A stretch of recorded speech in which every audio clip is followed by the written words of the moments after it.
तसं काही नाही, प्रत्येक गोष्टीला कष्ट घ्यावं लागतं आणि आयुष्यात कष्टाशिवाय पर्याय. त्याच्यामुळं लक्षात ठेवा, ह्याला बी काही कष्ट घ्यावं लागत असेल, पण फक्त मी काय म्हणतो माहिती आहे का, मॅनेज लेवल एकदम ब्रँडिंग, एकदम स्मार्ट. इथं काय सांगितलंय बाबा भाड्याने, हे सांगितलंय, हा हे, मग मी प्रश्न आहे का आहे, मग मी काढू का, तर हो काढू, हे काय, हे असं, हे काढू का, हे काढू. खूप सुंदर सोडवा तुम्ही बघा. जसं जसं टॉपिक होईल तसं तसं टॉपिकवरचे प्रश्न सोडवा, जसं तसं अधिकचं प्रेम होईल माझं. का? कारण तुमचा एकही प्रश्न चुकणार नाही आपला शब्दात.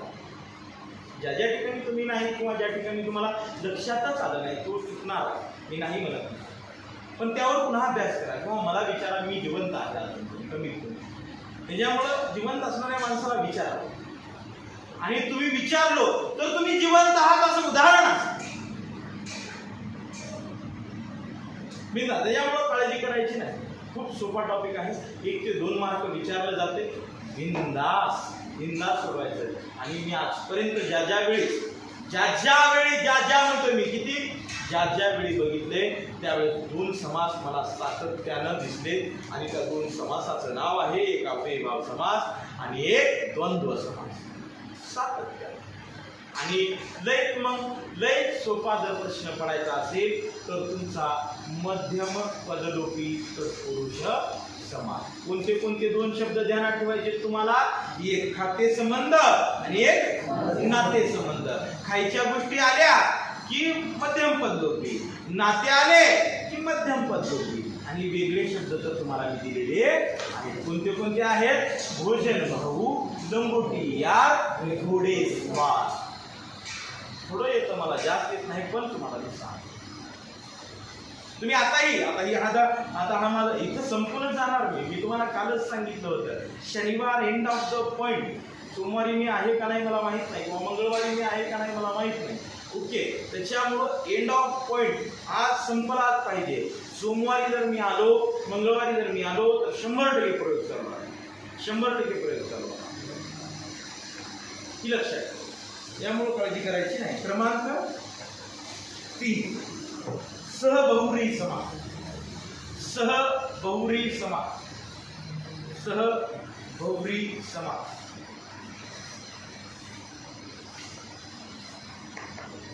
आता हे खूप सोपं आहे, बाकी तुम्हाला समजून घ्या. या समासातील पहिले पद, या समासातील पहिले पद, या समासातील पहिले पद, या समासातील पहिले पद एकेरी अवतरण चिन्हामध्ये स. एकेरी अवतरण चिन्ह म्हणजे सिंगल इन्व्हर्टेड कॉमा. एकेरी अवतरण चिन्ह स, क्वामा, क्वामा, स लिहिलात का? सिंगल एकेरी अवतरण चिन्ह बंद केलं पाहिजे. केलं? ओके, चला क्वामा द्या. स क्वामा सह, सिंगल इन्व्हर्टेड कॉमा मध्ये ते सुद्धा. स क्वामा सह,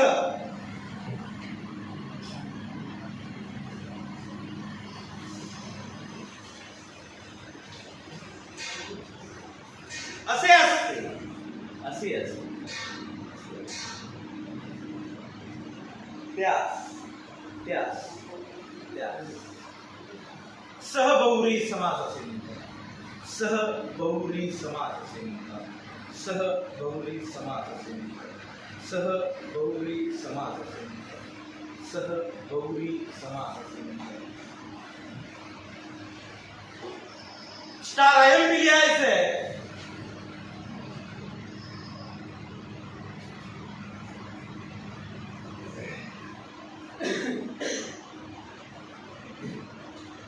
सह जेव्हा येतं, सह single inverted comma, double single inverted comma, comma single inverted comma, सह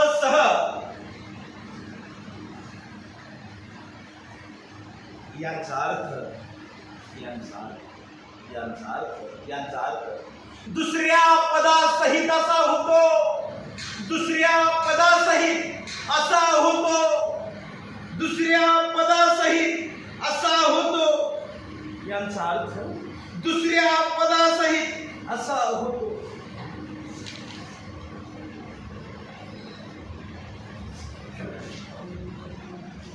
चला बघा, कोणता समास आहे? सह बहुव्रीही समास. सह बहुव्रीही समास. बरोबर आहे. ज्यावेळेस आपण बघतो त्यावेळेस मी तुम्हाला काय म्हणलं बघा, मोस्ट ऑफ दी इम्पॉर्टंट गोष्ट काय आहे हो? स आणि स. म्हणजे ज्या शब्दाची सुरुवात स आणि स होते तो शब्द 100% बहुव्रीही समास होतो. 100% काही विषय नाही. मग कसं? बरोबर आहे का? साधं. काय म्हणता तुम्ही? साधं. याचा अर्थ काय होतो? आदरा. कसं? आदरा. म्हणजे मला सांगा, सादर म्हणजे कसं? आदरा सहित. लक्षातच ठेवा, ज्या सामासिक शब्दाची सुरुवात स किंवा सहने होते 100% सहबहुव्रीही समास होतो. 100%. तुम्हाला माहिती आहे का? सहकुटुंब. बरोबर आहे का? सहकुटुंब. पुन्हा सह परिवार. सबल.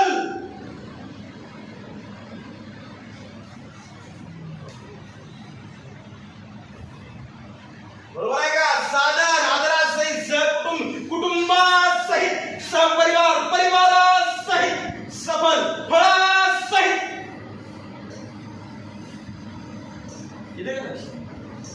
म्हणजे बघा, साधं आणि सोपं. एका डोक्याला फक्त एवढं समजावून सांगा, आय एम द पोलीस भरती स्टुडंट. आणि एक स्टुडंट एकच लक्ष द्या. स म्हणजे त्या सामासिक शब्दाची सुरुवात वागा हो स किंवा सहने होते. ते सहबहुव्रीही समासाचे उदाहरण असते. समजतंय? ओके.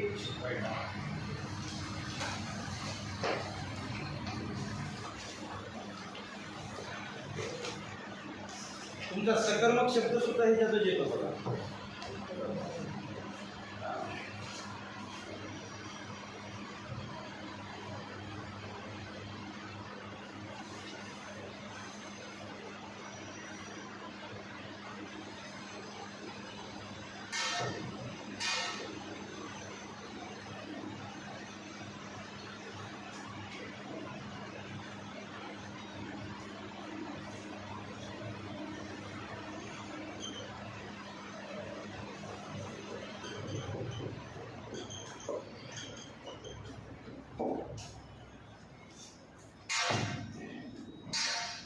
म्हणजे हे सगळे शब्द लिहून घे असं म्हणण्याचा अर्थ.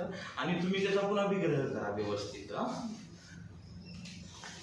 तुम्ही ज्या वेळी वही वाचाल त्यावेळी त्याचा विग्रह करा. एक विग्रह तुम्हाला दिलाय, बाकीचा तुम्ही विग्रह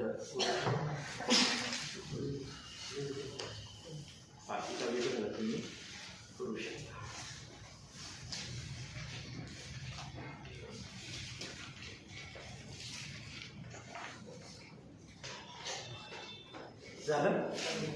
झालं ना?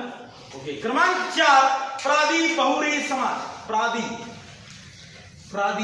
बहुव्रीही समास.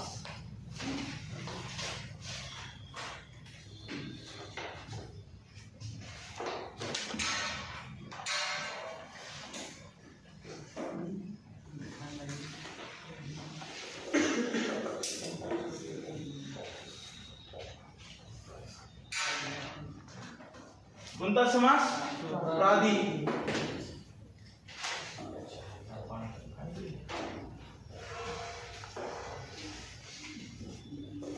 प्रादी बहुव्रीही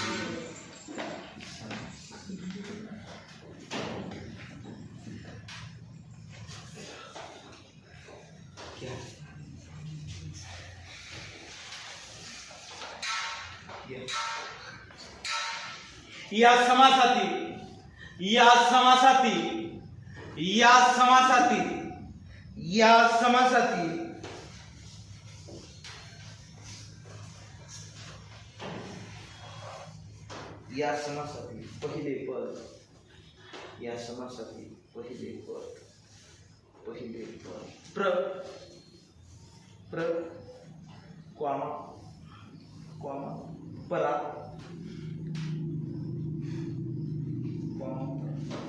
कॉमा दूर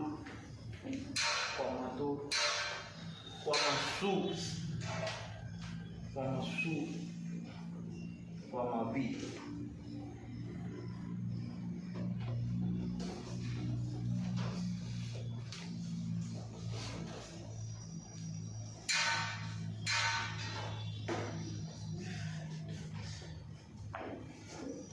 काय म्हटलं? प्रादी बहुब्री समास. इकडे बघायचे सगळे. चला काय काय सांगितलं तुम्हाला प्रेमानं मी? प्र सांगितलं, पुन्हा परा सांगितलं, पुन्हा दूर सांगितलं, पुन्हा सु सांगितलं, पुन्हा वी सांगितलं, पुन्हा झाले. बघा प्र परा दूर सु वी. बरोबर. हे शब्द आहे. हे शब्द जेव्हा एखाद्या शब्दाच्या पुढे लागतात म्हणजे या शब्दापासून तो शब्द तयार होतो, त्याला कोणता समास म्हणायचं? प्रादी बहुब्री समास. बरोबर आहे. मग आता हे जर आपण बघितलं प्र, बरोबर आहे, तर प्र या शब्दाचं प्रज्ञा, बरोबर आहे. हे परा, ह्या परापासून परागमन, काही परागमन, हे प्रत्येक शब्द परीक्षेत पडलेला आहे म्हणून देतोय, तुम्ही फक्त बघायचे. प्र पासून प्रज्ञा, परापासून परागमन आणि दूर, बरोबर आहे का? तर दू पासून दुर्गंधी. आता कुणी म्हणत असेल इथं दूच लिहिलं की र कुठं आहे, तर बघा ह्याचा पूर्णचा अर्थ असं होतोय दुर्गंधी. मग आपल्या मराठी व्याकरणामध्ये असं र घेणाऱ्यास दुनियाचं चापटा मारते, टाइम लावून मारते, जवळ सुद्धा बसू देत नाही.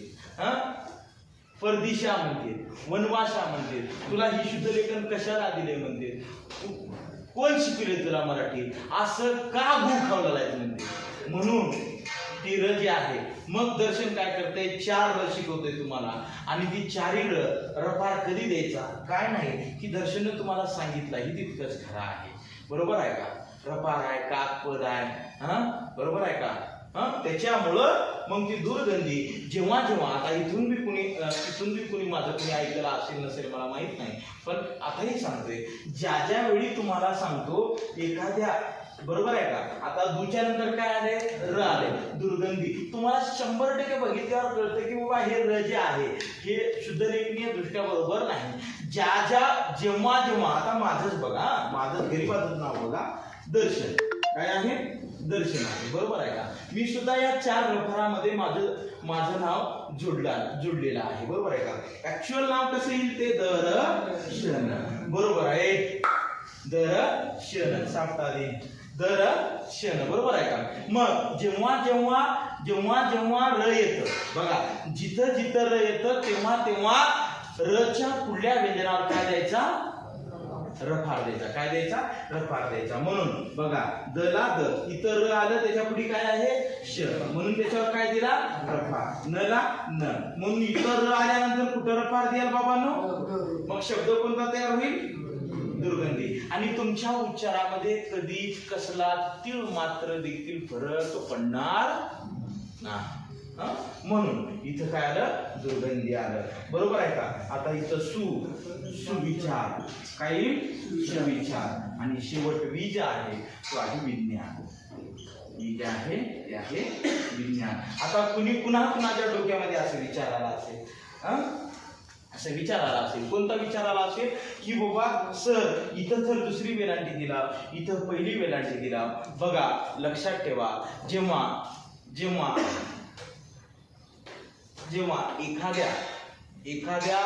एखाद्या अक्षराच्या पुढे दीर्घ अक्षर आलं, कोणतं अक्षर आलं, दीर्घ अक्षर आलं, शुद्धलेखनीय नियम आहे बरं. एखाद्या अक्षराच्या पुढे दीर्घ अक्षर येत असेल तर ते जर बघा इथं जर असं असतं, काय असतं इथं असं असतं, विज्ञान, बघा ही ज्ञा, बरोबर आहे का, ही ज्ञ आहे का इथं, ज्ञ नाही. काय आहे? ज्ञान. म्हणजे ह्याला काय म्हणावं तुम्ही? दीर्घ म्हणा. बरोबर आहे का? ज्याला काना मात्र उकार वेलांटी असते ते दीर्घ स्वर असतात. काय असतात? दीर्घ स्वर असतात. काना मात्र उकार वेलांटी असणारे 7 स्वर आहेत. कोणते कोणते? आयु, ए, ऐ, उ, औ. बरोबर आहे का? आ, बरोबर आहे का? आ. ज्ञला काय जुळलं? आ, दीर्घ स्वर जुळला. म्हणून याला काय म्हणायचं? हे काय झालं? दीर्घ असलेलं झालं, म्हणजे दीर्घ झालं. हे दीर्घ असल्यामुळं अलीकडील शब्द काय होतं? रस्व होतं ऑटोमॅटिक. कारण दीर्घाचा आघात जरा दिवस जास्त असतो, दीर्घाचा आघात असा मोठा असतो. दीर्घ असलेल्या शब्दाला रस्व करतं. म्हणून हे पुढे आलेलं आहे दीर्घ, हे ऑटोमॅटिक हे काय होतं? रस्व होतं. आणि म्हणून हे विज्ञान असं शब्द लिहिलं गेलं. मग आता एक जण मला असं म्हणत असेल, सर मग ही ज्ञान रस्व कधी होते? आता पुढी न आहे ती पुढी पहिलंच रस्व आहे, त्यानं कशाला ह्याच्या नादाला लागते? हा, बरोबर आहे का? आहे का नाही मला सांगा? आता समजा उदाहरणार्थ ओमचं आणि संस्कारचं भांडण लागलं. ओमचं संस्कारचं भांडण लागलं कारण आता संस्कारला मी म्हणला ओमची मैत्री कर, पण भांडण लागलं. आणि भांडण समजा लागले आणि भांडण लागल्यावर मला सांगा किती मारल ओम संस्कार? मारल का नाही? 2-4 जागी घड्या करल का नाही संस्कार? बिरबिरा गड्या करल, शाप्तादी. आणि संस्कारला जसं त्याला बदलावायचंय तसं बदलवल. आणि संस्कारला बदलणं भाग आहे ना, तर कवा असं उचलून हिवाळून झालं. बरोबर आहे का? पण संस्कारच्या मनात आल्यावर बदलू शकते का मा? का? कारण तो पहिलंच लहान आहे. म्हणून जे रस्व असतं ते कधीच बदलू शकत, म्हणजे ते कधीच कुणावर प्रभाव टाकू शकत नाही. आणि जे दीर्घ स्वर असतात ते सातत्याने एखाद्या अक्षरावर प्रभाव टाकतात. आणि जे रस्व स्वर असतात ते रस्व स्वर स्वयंभू असतात, सामर्थ्यवान असतात, स्वतः त्यांना कुणाचीच गरज लागत नाही. ऐरुलो 5 रस्व स्वर आहेत. कोणते? 5. कोणते आहेत? अ, इ, उ, रू, लू. बरोबर आहे का? लक्षात ठेवा, उभ्या आयुष्यामध्ये या 5 स्वरांना कधीच दुसऱ्या स्वरांची गरज लागत नाही. कारण हे स्वतः सामर्थ्यवान असतात, स्वतः स्थापत्य असतात आणि स्वतः सिद्ध असतात. सिद्ध म्हणजे कोण? मूळचे कोण असतात? मूळचे. आणि स्वयंभू असतात. स्वयंभू म्हणजे काय? सामर्थ्यवान म्हणजे काय? कारण ज्या स्वरांना कुणाचाच आधार लागत नाही, जे स्वर कुणाच्याच आधाराशिवाय प्रस्थापित राहतात, सिद्ध राहतात, त्याला काय म्हणायचं? सिद्ध स्वर म्हणजेच रस्व स्वर म्हणतात. आणि हे जे बाकीचे आहेत हे बघा, हे आ, हे ई, हे उ, हे ए, हे ऐ, हे ओ, हे औ, हे दीर्घ स्वर असतात. त्याचबरोबर ह्यांना साधित स्वर म्हणतात. काय म्हणतात? साधित स्वर म्हणतात. आणि हे कायम सातत्यानं दुसऱ्याचं ऋण काढून ऐ ती कोणा बाजूला प्रशांत, बरोबर आहे का? हे जे दुसरे स्वर असतात हे सातत्यानं काय करतात माहित आहे का? कुणापासून तर बनतात. कसं बनतात बघा, ए अधिक आ होतंय, बरोबर आहे का? ई अधिक ई होतंय. उ म्हणजे यू बरोबर काय होतंय? दुसरा उकार येते.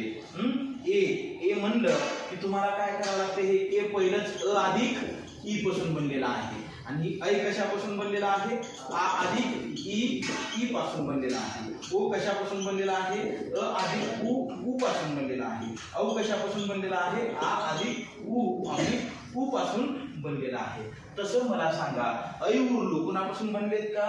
नाही. म्हणून लक्षात ठेवायचं, रस्व स्वर कुणावर आघात करत नाही, रस्व स्वर कुणावर प्रभाव टाकत नाही, रस्व स्वर दीर्घ उच्चारले जात नाही. रस्व स्वर मूळचे एकूण रस्व स्वर किती असतात? 5 असतात. आधुनिक रस्व स्वर 6 आहे.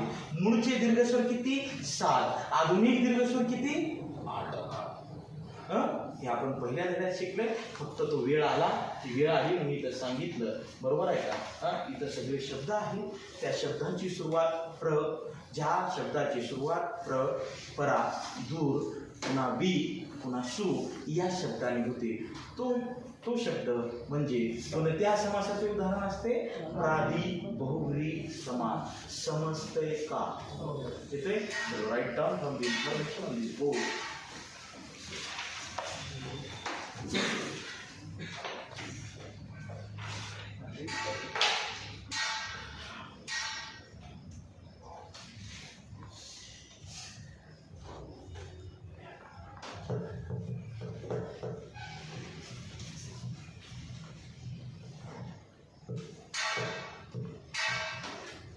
आज पेपर असेल ठीक 4:15 4:15 तुमचा पेपर असेल. प्रत्येकानं पेपर देणं अनिवार्य आहे. आणि पेपर ज्याला द्यायचं नाही त्यानं सांगायचं मला पेपर द्यायचं नाही.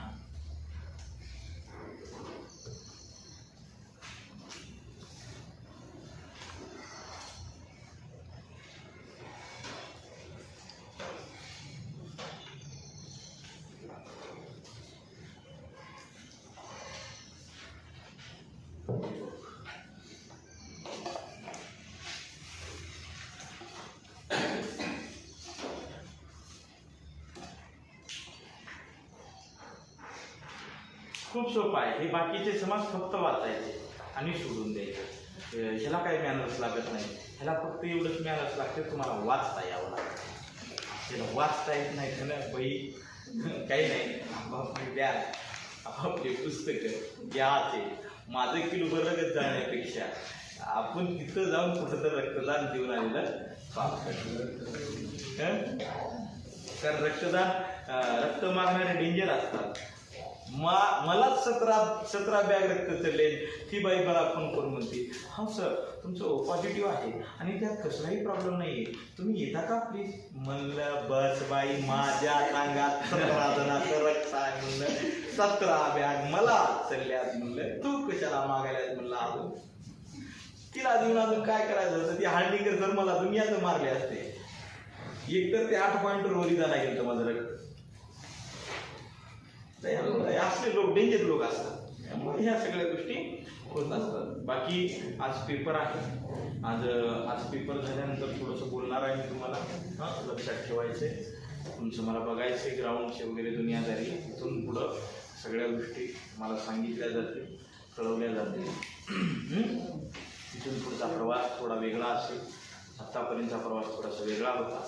कारण कसं आहे लक्षात ठेवा आपण आत्तापर्यंत काही गोष्टी बदल केल्या बरोबर आहे का.